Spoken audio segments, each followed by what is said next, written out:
Hi, today we have with us Mr. Bahram Vakil from AZB Partners, which is one of India's leading law firms, and he's going to share with us his big idea for India. Thanks so much for having me and for this opportunity. Really appreciate it. So my big idea is a very obvious one, but I think needs to be restated.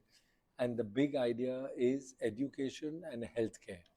Because while we have the massive demographic dividend, we are still really lacking in these two areas.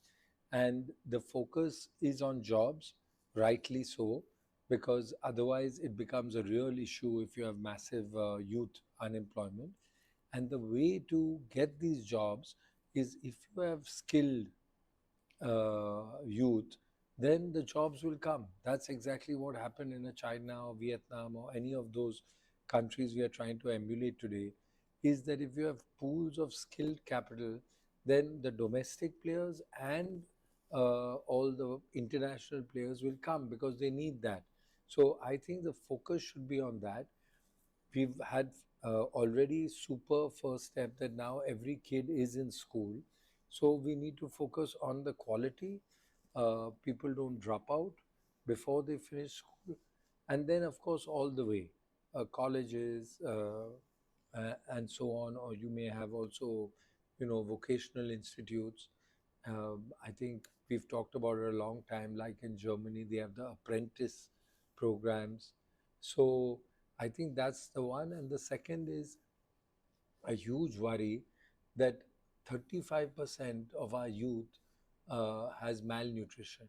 So that means when they come through, they have to live with this handicap throughout their life.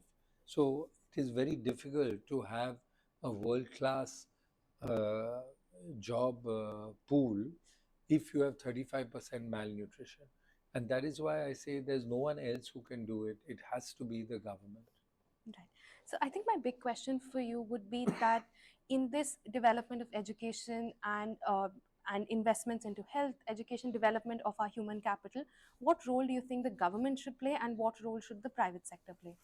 So that's a great question, but I would again reiterate the major role, the senior partner in this has to be the government, because the scale in India, everything, the numbers are huge. So I think over 50% of our population. So with the government, certainly what we call the PPP model, the public-private partnership, it has worked very well in schools. It can work well in colleges. So wherever necessary, you can have a complementary model and bring in a private capital and expertise. And the same with healthcare, because you want to use technology to in a most efficient way if you're covering, because again you're talking mainly rural, second, third tier towns. So, but dominant player government with certainly involvement and incentives that can be done, where you incentivize private sector to come in, because private sector is not going to come in to do charity. They are going to come in if it makes sense for them. So yeah, hopefully both. So I think my final question for you would be, because you're a lawyer with vast experience in the legal field, that do you envisage a role for the law, the courts, to play in this development?